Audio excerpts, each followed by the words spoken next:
Hello students, welcome to my Fair Study Pro YouTube channel. Today we are going to learn subject SST of class 8 and this is a part of civics and the lesson is lesson number 3, role of the parliament. Okay, and this is a part 3 of this lesson and first topic is prime minister and the council of minister. ये इस role of the parliament lesson का part 3 है, ठीक है, और last part है ये इस लेसन का। और इस लेसन का इस वीडियो का जो पहला टॉपिक है, फर्स्ट पॉइंट है, वो कौन सा है? Prime minister and the council of ministers.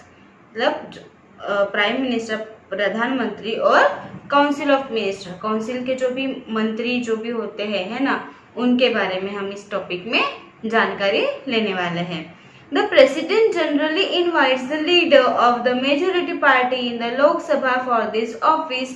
Article 74 of the constitution lays down that there shall be council of ministers with the prime ministers as the head to aid and advise the president. The president shall, in the exercise of this office functions, act in accordance with such advice.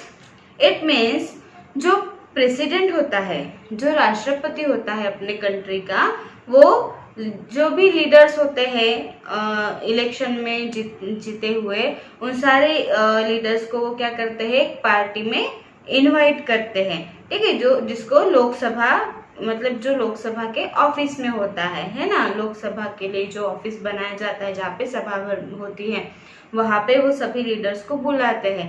Okay, and then article 74 of constitution के article 74 के अनुसार जो ये बताया गया है कि जो भी काउंसिल ऑफ मिनिस्टर्स होते हैं वो प्राइम मिनिस्टर के साथ, जो मतलब उस राष्ट्रपति उसमें हेड होते हैं और प्राइम मिनिस्टर और प्रेसिडेंट जो है वो हेड होते हैं, और जो बाकी जो काउंसिल ऑफ मिनिस्टर्स है वो उनके अंडर में होते हैं। ओके, और प्रेसिडेंट जो है वो हर एक फंक्शंस जो है वो बनाते हैं, और किसके एडवाइस के अनुसार? जो भी प्राइम मिनिस्टर है ना, और या जो भी लीडर्स है, जो भी इलेक्शन में जीत के जो भी आए हैं, जो भी मंत्री बने हैं, मिनिस्टर्स जितने भी बने हैं, उन सबको एडवाइस, उन सबसे एडवाइस से वो क्या करते हैं? कोई भी फंक्शंस या कोई भी रूल्स रेगुलेशंस वो बनाते हैं। Okay, next is term. The Prime Minister stays in office as long as he enjoys the confidence of the Parliament. The normal term is 5 years. Okay, prime minister जो है वो office में ज़्यादातर, मतलब उनका जो ऑफिस है वो ज़्यादा से ज़्यादा तक वो रहते हैं वहाँ पे, है ना, और कॉन्फिडेंटली वो पार्लियामेंट में भी वो बैठते हैं। और उनका जो ये टर्म है इनके, वो कितने साल का होता है? 5 इयर्स का। ओके, 5 इयर्स के लिए ही प्राइम मिनिस्टर जो है वो रहते हैं अपने पोस्ट पे। देन उनके पावर्स क्या क्या होते हैं? He or she is the leader of the majority party in the Lok Sabha. वो जो भी प्राइम मिनिस्टर है वो ही हो या शी हो, है ना, मतलब वो जेंट्स हो या लेडीज हो, तो वो उस पार्टी के मेजोरिटी पार्टी, मतलब जो लोकसभा है उसके वो लीडर होते हैं। Okay, second power is he or she can recommend the dissolution of Lok Sabha to the president before expiry of its normal term। और वो जो प्रेसिडेंट, जो भी प्राइम मिनिस्टर जो है वो किसी भी लोकसभा में जो प्रेसिडेंट के पहले जो भी मतलब नॉर्मल टर्म्स चलते हैं, तो वो उनका डिसोल्यूशन वो कर सकते हैं, मतलब वो उनके हाथ में पावर होता है। अगर राष्ट्रपति नहीं है फॉर एग्जांपल, तो राष्ट्रपति के आने से पहले या फिर किसी भी, मतलब राष्ट्रपति के अलावा जो भी उसमें पार्टिसिपेट कर सकता है, जो भी कोई भी प्रॉब्लम्स को सॉल्व कर सकता है, वो कौन है? प्राइम मिनिस्टर है। Okay, next power is all the members of the council of ministers are appointed by the president on the recommendation of the prime minister। और जो भी काउंसिल ऑफ मिनिस्टर में जितने भी मेंबर्स है, जितने भी लीडर्स है ना, वो सारे जो है प्रेसिडेंट के थ्रू वो अपॉइंट किए जाते हैं, है ना, और उनको रिकमेंड कौन करता है? प्राइम मिनिस्टर करता है। Next is He or she allocates portfolios among the various ministers and reshuffles them according to his or her wishes. He or she can ask a minister to resign and even get him dismissed by the president. और prime minister को ये भी power होता है कि वो उनके जो भी लीडर्स है उनके पोर्टफोलियो के अनुसार वो मिनिस्टर्स को चुन सकते हैं और उनको उनके पोर्टफोलियो के अनुसार या उनके विशेष के अनुसार वो उनको मतलब उनको अपॉइंट कर सकते हैं।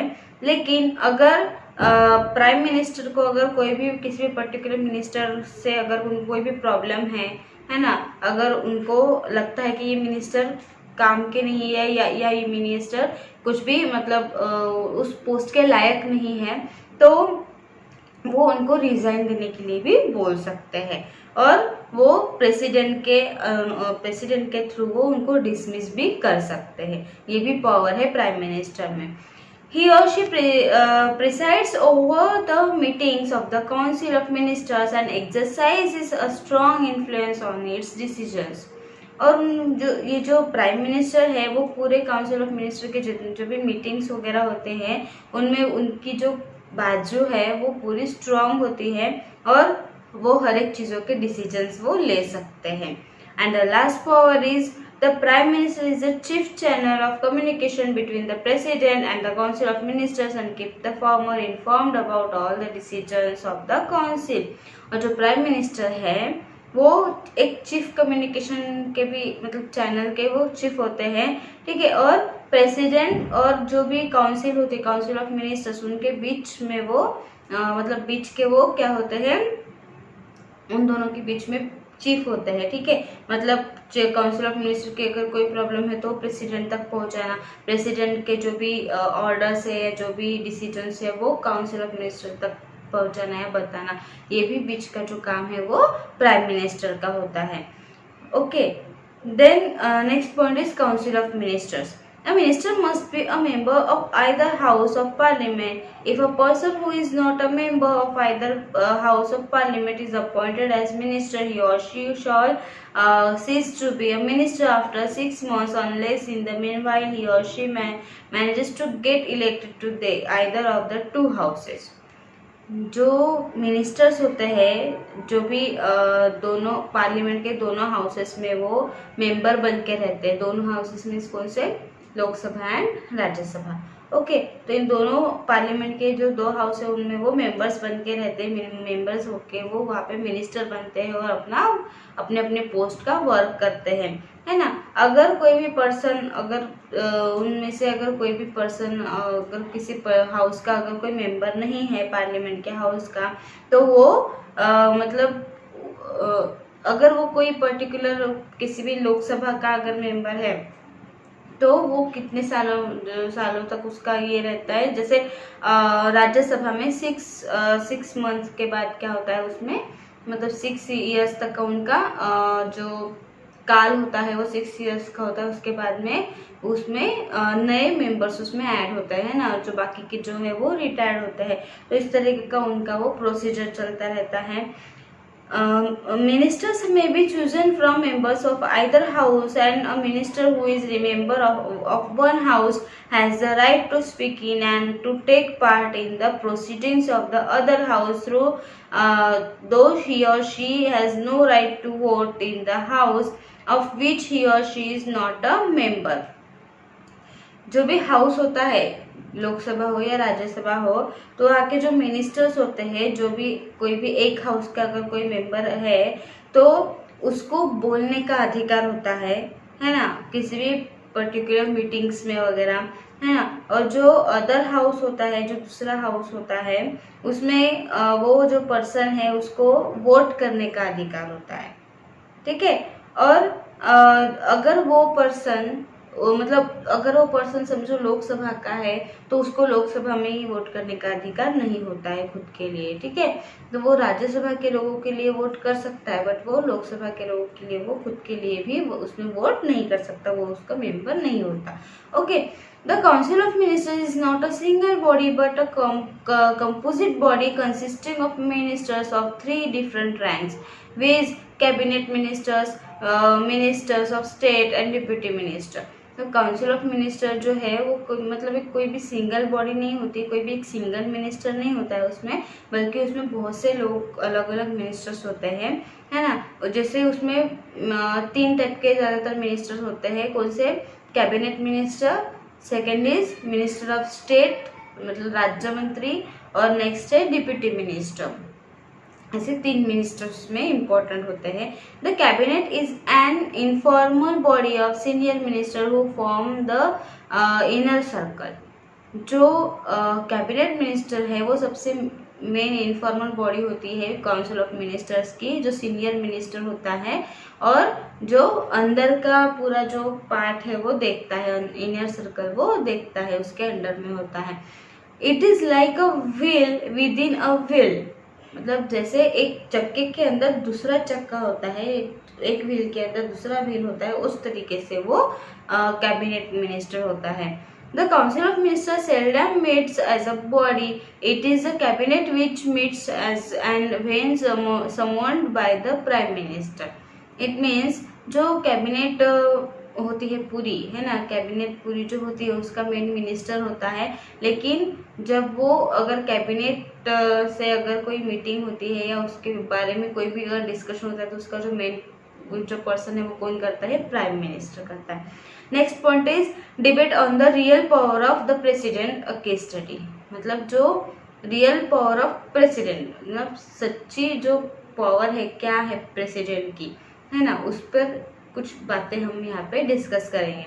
The actual powers of the president have been debated many times in the past. Dr. Rajendra Prasad, the first president of India, differed strongly with Jawaharlal Nehru over the questions of president's powers and also questioned the tendency to equate the president's position with that of the British monarch.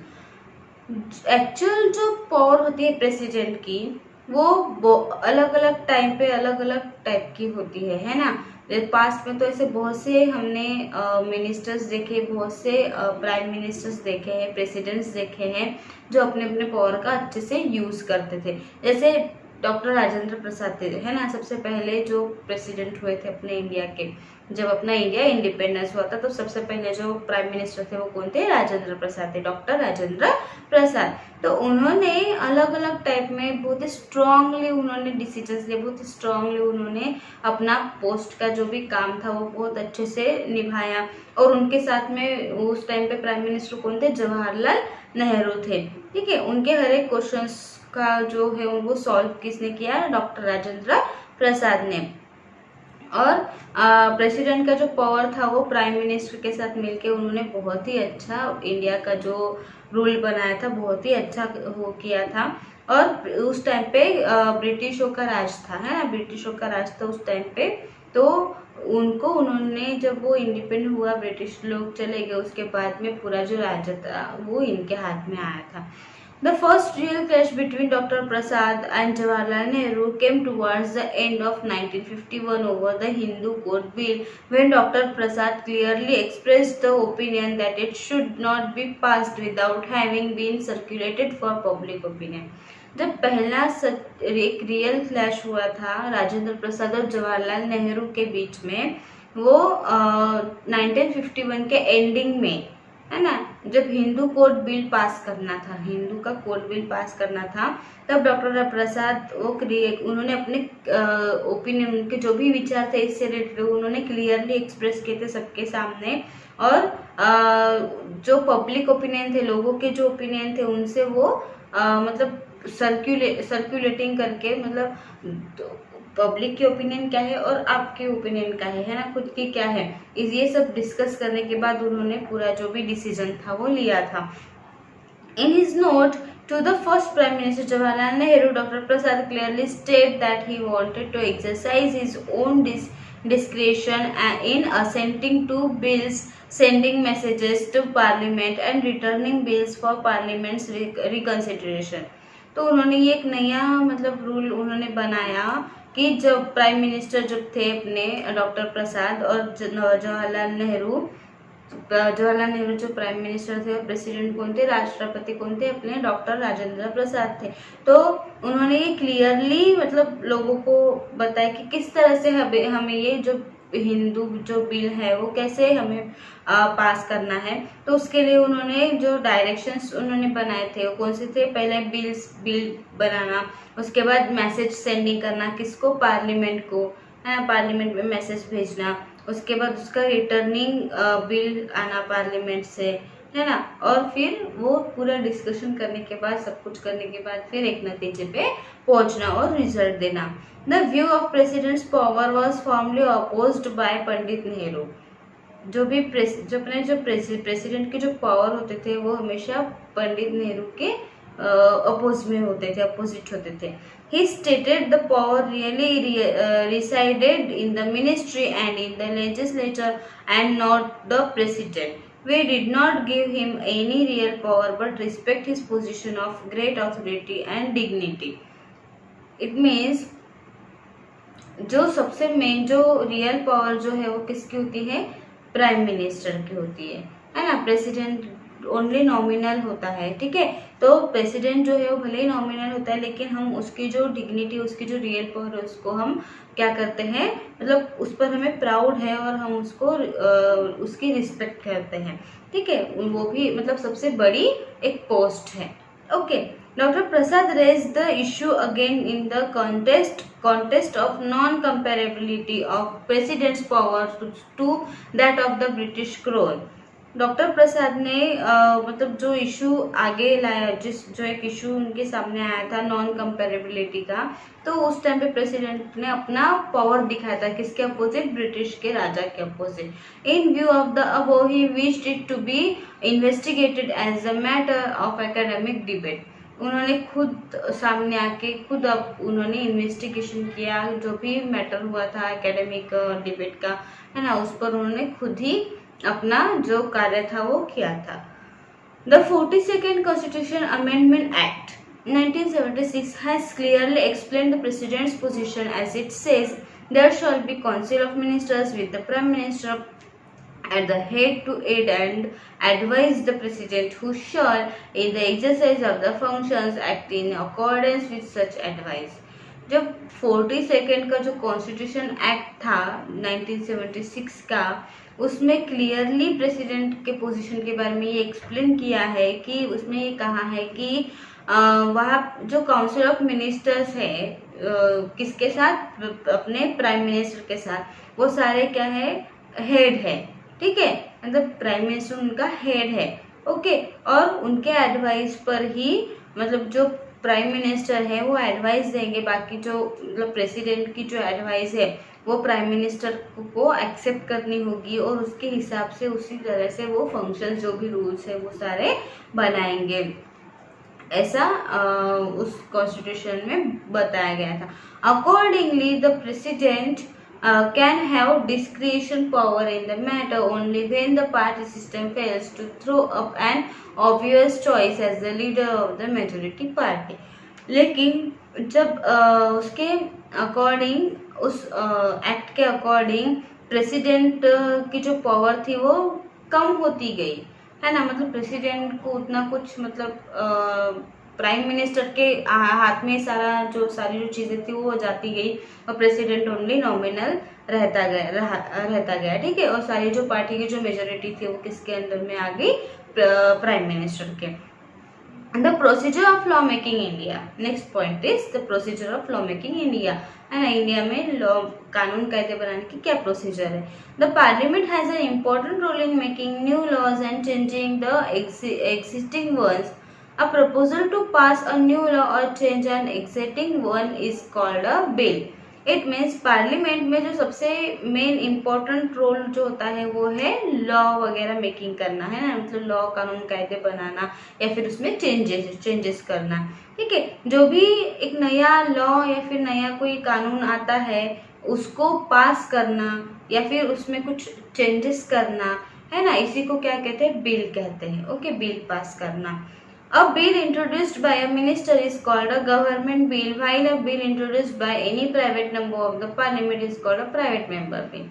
मतलब जो भी कोई bill के बारे में कोई भी minister मतलब उस बिल के बारे में वो बोलता है या उस बिल को पार्लियामेंट के सामने रखता है, उसको गवर्नमेंट बिल कहा जाता है। लेकिन जब वो अगर वो बिल जो है वो प्राइवेट मेंबर का अगर हो, पार्लियामेंट की किसी भी मेंबर का अगर वो प्राइवेट बिल हो, तो उसको प्राइवेट मेंबर बिल कहा जाता है। Okay, depending on the subject matter of a bill, it can be of two types, a money bill और एन ऑर्डिनरी बिल, है ना। जो बिल है सब्जेक्टिव मैटर के टाइप में, वो दो टाइप के बिल होते हैं। एक ही मनी बिल, मनी का अगर पैसों का अगर कुछ हुआ तो मनी बिल कहते हैं उसे, और दूसरा है ordinary bill. Bills that deal with government income और expenditure are called money bills. मतलब अगर गवर्नमेंट के इनकम के बारे में अगर कुछ डिस्कशन हो या उसके बारे में कुछ अगर प्रस्ताव हो तो उसको मनी बिल कहा जाता है। Okay, other bills that deal with the day to day life of people are called ordinary bill. Like अगर जो दूसरे बिल है जैसे ऑर्डिनरी पीपल्स के बारे में, जो डे टू डे के अगर कुछ नए नए प्रस्ताव अगर निकल रहे उनकी लाइफ के बारे में, तो वो कौन से बिल हो गए, ऑर्डिनरी बिल्स हो गए। अ bill becomes a law only after going through the following stages. जो भी बिल्स होते हैं वो लॉ के मतलब लॉ के अनुसार वो बिल्स जो है वो पास किए जाते हैं। पहला है फर्स्ट रीडिंग और द इंट्रोडक्शन। पहला इंट्रोडक्शन कैसे होता है बिल का। अ bill is first read in a house of parliament when a member of the house introduced it. All the members are given copies of the bill. The member who introduced the bill then explains the purpose of the bill. In an ordinary bill can be introduced in either house of the parliament. जो भी कोई bill होता है उसको सबसे पहले parliament के house में, मतलब जो भी हाउस है, लोकसभा है ना, उसमें सबसे पहले वो उसको पढ़ा जाता है कि इस टाइप का ये बिल है, ये प्रस्ताव है, ठीक है। फिर वो उसको इंट्रोड्यूस करता है। ओके, फिर जो भी उस हाउस के जो भी मेंबर्स है ना, वो अगर जिसने वो बिल, हर एक को वो बिल्स के एक एक कॉपी वो सबको दी जाती है। ओके, एंड देन जो भी मेंबर है वो उस बिल के अनुसार अपने अपने ओपिनियंस, अपने अपने विचार वो सबके सामने वो एक्सप्लेन करते हैं, उस बिल को उसको इंट्रोड्यूस करते हैं, ठीक है। और जो ऑर्डिनरी बिल होता है वो इंट्रोड्यूस होने के बाद फिर वो पार्लियामेंट के सेकेंड हाउस में, दूसरे हाउस में वो चला जाता है पास होने के लिए। देन सेकेंड रीडिंग होती है उसकी। At the stage, the bill is discussed thoroughly amongst members of the parliament who can then suggest possible changes. The bill may also be scrutinized by a select committee, which is a special body composed of selected members of different political parties in the house. उसके बाद first reading हो जाती है, ठीक है। पहले बार उसका पूरा इंट्रोडक्शन हो जाता है पहले रीडिंग में। देन सेकंड रीडिंग में वो क्या करते हैं, उस बिल के बारे में डिस्कस करते हैं। अगर उसमें अगर कुछ चेंजेस वगैरह होने हो, कुछ चेंजेस करने हो, तो वो लोग आपस में एक दूसरे को सजेस्ट करते हैं कि नहीं इसमें ये होना चाहिए, इसमें ये नहीं होना चाहिए, ये चेंज होना चाहिए, वो चेंज नहीं होना चाहिए। इस तरह से फिर वो एक दूसरे के साथ वो अपने अपने ओपिनियन सजेस्ट करते हैं। कुछ चेंजेस हो तो वो चेंजेस करते हैं। फिर उस पर कमेटी बैठती है, ठीक, कमेटी बैठाई जाती है। अगर जितने लोग उसमें मतलब पॉजिटिव है, ज़्यादा है पॉजिटिव वाले कि इसमें चेंज होना चाहिए, तो वो होता है। अगर उसमें अगर कम अगर वोट होता है तो वो फिर कैंसिल हो जाता है। इस टाइप में वो सेकेंड रीडिंग में ये सारे जो काम है वो चलते हैं, ठीक है, पॉलिटिकल पार्टीज के हाउसेस में। नेक्स्ट होती है फिर थर्ड रीडिंग होती है। फिर तीसरा जो स्टेप है वो होता है। At this stage the bill is drafted again after making suitable changes. फिर उसमें कुछ और उस बिल में कुछ अगर सुटेबल चेंजेस करने हो तो वो करते हैं। After it gets its final form it is presented and put to vote, ठीक है। फिर वो लास्ट होता है, फाइनल डिसीजन होता है। फिर उसके लिए भी वोटिंग की जाती है कि अभी ये फाइनल है, इसमें कितने लोग एग्री है, कितने डिसएग्री है, वो भी देखते हैं। If the majority of the members present vote in favour of the bill it is passed. अगर उस बिल के फेवर में अगर मेजोरिटी ज्यादा हो, मतलब ज्यादा वोटिंग हो, है ना, कि हाँ ये बिल पास होना चाहिए, तो फिर वो बिल जो है वो पास हो जाता है। अगर मेजोरिटी निगेटिव में है तो फिर वो वहीं पे कैंसिल हो जाता है। देन वो पास होने के बाद फिर वो सेकेंड हाउस में चला जाता है। ओके, देन सेकेंड हाउस में जाने के बाद वही पूरी प्रोसीजर होती है, वहाँ पे भी, है ना, वहाँ पे भी वोटिंग होती है, वहीं पे भी डिस्कस होता है। और अगर वहाँ पे अगर पास हो जाता है, if passed by this house it is sent to the president for his approval. अगर वो सेकेंड हाउस में भी अगर पास हो गया वो बिल, तो फिर वो कहा जाता है प्रेसिडेंट के पास जाता है उनके अप्रूवल के लिए, मतलब उनके सिग्नेचर के लिए। अगर उन्होंने सिग्नेचर कर दिया तो फिर वो बिल पूरा अप्रूव हो गया, पूरा कंप्लीट हो गया। द सेकेंड हाउस में return the bill with suggestions. If these suggestions are unacceptable to the first house, the president summons a joint session of the two houses. If the bill is passed by the joint session, it is sent for the president's assent. और अगर second house में अगर वो bill मतलब उन्होंने उनको अगर कुछ और कम ज़्यादा लगा, उन्होंने कुछ और अगर चीज़ें सजेस्ट की और कुछ चीज़ें सजेस्ट करके वो फिर से लोकसभा में लोअर हाउस में अगर वो भेज दिए, तो अगर लोअर हाउस को लोकसभा को अगर वो सजेशंस मंजूर नहीं है तो फिर क्या कहते हैं, दोनों हाउसेस की वो सभा एक जगह पे बिठाते, लोकसभा के भी मेंबर और राज्यसभा के भी मेंबर एक जगह पे बिठाते हैं और फिर वहां पे वो सजेशन होता है, ठीक है। और वहां पे अगर पूरा डिस्कशन हो गया, पूरा अगर कंप्लीट हो गया, उसके बाद फिर वो राष्ट्रपति के पास जाता है। नेक्स्ट है फिर प्रेसिडेंट्स कंसेंट। फिर प्रेसिडेंट जो है वो अपना कंसेंट कर देता है उसको, मतलब अगर पूरे जो सजेशन है वो अगर क्लियर है ना, अगर पार्लियामेंट के दोनों भी हाउस अगर उससे एग्री है, पूरा सजेशन पूरे सारे चेंजेस अगर उस बिल में हो चुके हैं, देन वो प्रेसिडेंट जो है वो अपनी साइन कर देता है और उसको अप्रूव कर देता है। ओके, तो इस तरह से एक बिल पास किया जाता है। देन अब ये हो गया ऑर्डिनरी बिल था, ठीक है। अब हम देखेंगे मनी बिल कैसे पास होता है, passing of a money bill. Okay, unlike an ordinary bill, a money bill can be introduced only in the Lok Sabha. A bill is certified as a money bill by the Speaker of the Lok Sabha. जैसे ordinary bill हुआ है वैसे ही money bill का भी होता है। लोकसभा में पहले उसको सजेस्ट किया जाता है ना, लोकसभा में उसको इंट्रोड्यूस किया जाता है, फिर उसमें जो भी मेन पर्सन होता है, अध्यक्ष है ना, स्पीकर, वो उस मनी बिल उसके थ्रू वो मनी बिल जो है वो पास किया जाता है। The procedure for passing a money bill is almost the same as the procedure of passing an ordinary bill. जैसे ऑर्डिनरी बिल पास किया जाता है वैसे ही मनी बिल भी पास किया जाता है। After 3 readings in the Lok Sabha the bill is sent to the Rajya Sabha. 3 reading होने के बाद लोकसभा में वो कहाँ भेजा जाता है, राज्यसभा में भेजा जाता है। The Rajya Sabha has to pass the bill और return the bill within 14 days. Rajya Sabha को 14 दिन की मोहलत दी जाती है कि 14 दिन में वो एक तो बिल को पास कर दे, नहीं तो फिर बिल को वापस रिटर्न कर दे। आफ्टर एक्सेप्टिंग और rejecting the suggestion the Lok Sabha send the bill to the president who has to sign it. और फिर राज्यसभा के बिल पास करने के बाद या फिर रिजेक्ट करने के बाद फिर वो जो बिल है वो कहा जाता है प्रेसिडेंट के पास जाता है उनके सिग्नेचर के लिए। Then next point is accountability of the government. Government की जो अकाउंटेबिलिटी है वो कैसी है। As Abraham Lincoln has said democracy is the government of the people for the people and by people, है ना। अब्राहम लिंकन के अनुसार, उनके अकॉर्डिंग डेमोक्रेसी क्या है, गवर्नमेंट ऑफ द पीपल, है ना। डेमोक्रेसी जो है वो लोगों की क्या है, सरकार है। किसके लिए, लोगों के लिए और लोगों की तरफ से, मतलब लोगों ने बनाई हुई, किसके लिए, लोगों के लिए और लोगों की है ना। मतलब लोगों के लिए लोगों ने बनाई हुई और लोगों के मतलब लोगों की ही वो गवर्नमेंट है। ऐसा एक डेफिनेशन है किनका, अब्राहम लिंकन का। Okay, this means that a democratic government is chosen by people from amongst themselves, controlled by the people and removed by the people. It means ये जो गवर्नमेंट है, डेमोक्रेटिक गवर्नमेंट, ये लोगों की ही है ना। इसमें लोगों को ही काम करना है और लोग ही इसको एक्सेप्ट कर सकते हैं, लोग ही ये कंट्रोल करते हैं गवर्नमेंट, और लोग ही उनको रिमूव भी करते हैं, है ना। There is regular scrutiny of the government. Public opinion through media acts as a check on the functioning of the government. The opposition too plays a vital role in this.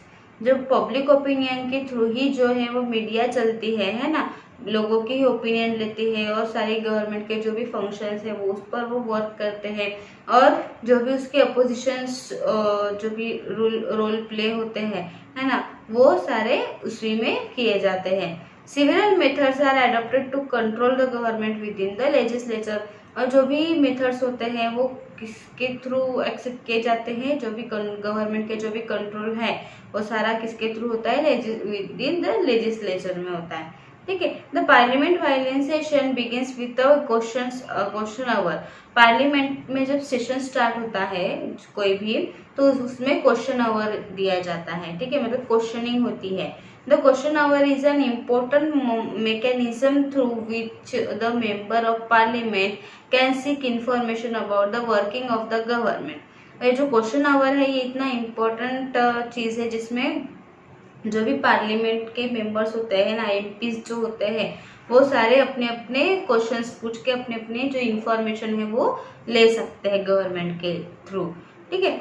By asking questions, the government is alerted to its shortcomings and also comes to know the opinion of people through their representatives in the parliament, for example MPs, है ना। मतलब अपने questions पूछने के through वो जो है government से कुछ ऐसे शॉर्टकमिंग जो चीज़ें हैं, जो भी नॉलेज है या जो भी उनके आंसर्स है वो लेते हैं और उसको उनके जो पूरे ओपिनियन फिर उस पर फिर वो लोगों के ओपिनियन लेते हैं कि ऐसा ऐसा डिसीजन है, फिर इस पे हम ये सही है नहीं है, इस पे हमें क्या करना चाहिए, है ना। तो ये सारी जो चीज़ें हैं ये कौन करते हैं, पार्लियामेंट के रिप्रेजेंटेटिव्स करते हैं, जो भी हमारे थ्रू वहाँ पे इलेक्ट होके जाते हैं, जैसे कोई एमपीज वगैरह है ना, मुख्यमंत्री जो भी है उसमें जो भी लीडर्स है वो सारे।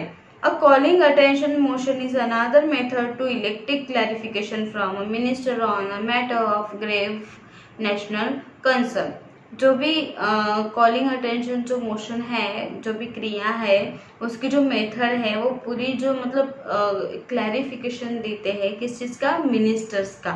ओके। और जो भी नेशनल की जो इतने भी मैटर्स होते हैं है ना नेशन में, उन सारी चीज़ों की वो जानकारी हम तक पहुंचाते हैं। An adjournment motion is also used as a tool to keep the government accountable। जो नेक्स्ट जो मोशन है वो है एडजर्नमेंट। एडजर्नमेंट मोशन जो है वो गवर्नमेंट की अकाउंटेबल को की मतलब उसको रखने के लिए, बराबर मेंटेन रखने के लिए वो यूज किया जाता है।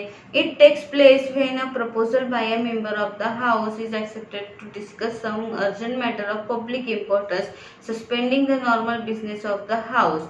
ये जो प्रपोजल है इसकी जो जगह है वो जब हाउस के कोई भी हाउस के, लोकसभा या राज्यसभा के हाउस के जो भी मेंबर्स होते हैं है ना, वो किसी भी पर्टिकुलर टॉपिक पे डिस्कस करते हैं, फिर उसको एक्सेप्ट करते हैं। एक्सेप्ट करने के बाद फिर जो भी अर्जेंट मैटर लोगों के लिए है ना, लोगों की इम्पोर्टेंस के लिए, लोगों की ज़रूरतों के लिए या कुछ भी नॉर्मल बिजनेस के लिए जो भी पर्टिकुलर टॉपिक उनका जो भी मैटर होता है अर्जेंट कोई भी, उस पर वो डिस्कशन करते हैं उस हाउस में, जो भी है लोकसभा राज्यसभा।